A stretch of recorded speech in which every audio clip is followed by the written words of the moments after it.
Now, being as how I've managed to turn a dismal failure, although it proved the screw of the log splitter, into success actually. Didn't think I would, I'm only playing, as I keep saying, but I thought I'd make a few more improvements to it. I've got a tiny bit of wood left, you know, and I'll soon get bored. There's no worries about that.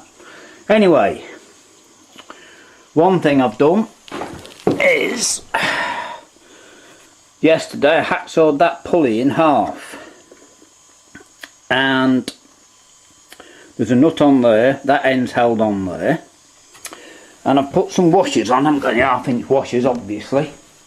I might have to visit the shop, aren't I, and buy a few. Anyway, I've drilled a few washers out and I tried it last night and it does work. So I've now got variable speed, and I think it's gone, so I've got round about 900 to 1600 now, which is far more usable. I'm not changing the speed much. I've also because I've slotted the motor, I've got to stop pulling about. I mean, hurt myself last week. So I had to pack up early. Now for years I was many won't know this, and tell you who might find this little bit of the project interesting is my good friend Mr. Road King, 805 Road King. I'm sure many of you know him. Anyway, what I'm going to do is, attempt to do I should say, is make a small faceplate. It'll make it a lot easier then. I can get some blanks and glue them on. So what I've got is that, which eventually will go on there. Now what this is a pull start off a, isn't it? You've seen it, a recoil start. So I've cut the end off to make it flat, and I can put 4 little screw holes in there, you see, like that. Now the end of that is small, and I hope this is the interesting bit of the video. Whether it works or not I don't know, but right, I can drill it out, but that's on a thread anyway, and it doesn't have to be very good, because what I'm going to do is I can even get it square, because if I just drill and tap 3 small holes in there for 3 small bolts, I can then centre it like that tiny bit and get the front fairly flat, can't I, when I mount it? So that's not a problem. But as I say, I think rather than fit it on there, I think I'm going to attempt to grind the shaft down. Now this definitely isn't a precision grinder. I did, well, 16 years on, I was on external all the time, and I've also done some internal, and I regularly turn shafts to, you know, up to 5-inch diameter journals on turbochargers, and mainly turbochargers, 1.5-inch shafts, and regularly turn them to a 1/10 of a thou, which is, and a hair is 2 thou thick. So, oh, got my finger on the zoom. I wonder what was going on. Right, so we'll put this on, and all I'm going to do is hold the angle grinder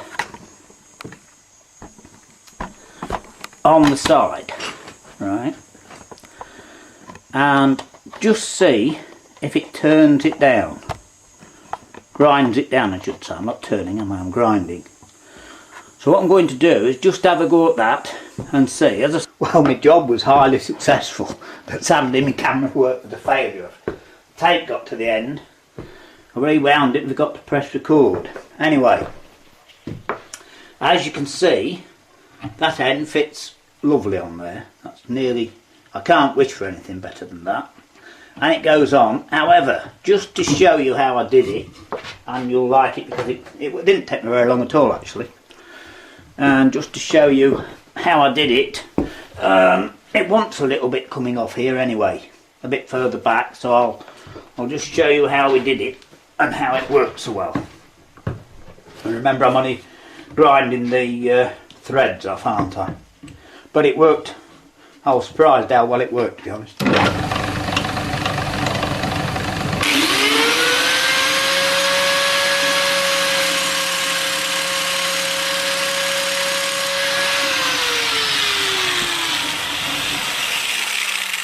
I did it just like that, and it didn't take long.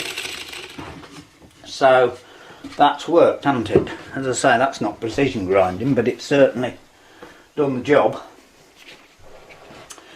So what I'm going to do is we can get on and do this now. Look at that. That's, I mean, that's fairly true, isn't it? So all I've got to do now is mark a line on there and drill 4 holes in there, cut that back piece off, and I can then mount some with, you know, I've got a little face plate then, haven't I, to mount some wooden supports on. Then I can glue them onto anything I'm doing, and that'll be quite good. Well, I think that's not bad for today. We've got a day of improvement. It's not a wood lathe, it's a wood spinner, isn't it?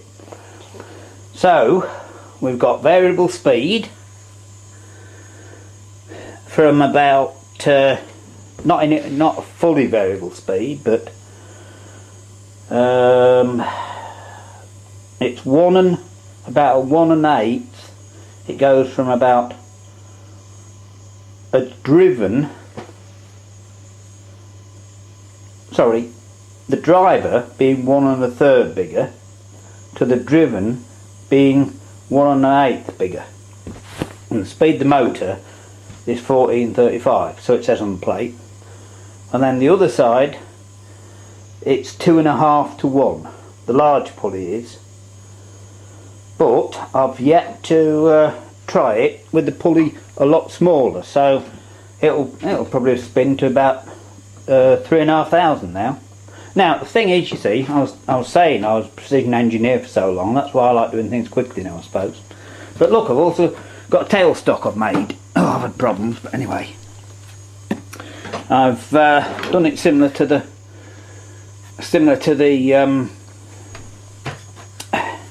to my rest, right? I've done it similar to that, but made it out of 2 blocks of wood. Got another hole to drill in there yet. That's all. But there's a hole there, one there, and I've got a bolt. I've had a job drilling that. I had to reamer it with a big file. I hadn't got a drill that size, but look, it's if you can see, we're about on centre, aren't we? So that's fully adjustable that way, and that'll screw out, and I've got 2 big nuts I can put on. So all being well, I haven't finished my headstock yet. So anyway, that's not bad, is it? I've got headstock, tailstock and variable speed. So it's amused us for a day, hasn't it? Right, I think that's all. Get plenty of wood, but as I've got those bits of wood left, I don't know what I'm going to do with them, but I think I should do something with them. I've got that left, and that little flat box thing I made, it looks so nice, didn't it? So I think it would be a shame to waste this, that's all. So as I say, no doubt I'll soon get bored with this, but oh, look, I've made some more mess now. I got all cleaned up yesterday, spent quite a long while, got it all cleaned up, hoovered everything up and tidy, and we're in a mess again, but never mind, we've had a bit of fun. Right, we'll leave it at that. Nice talking to you.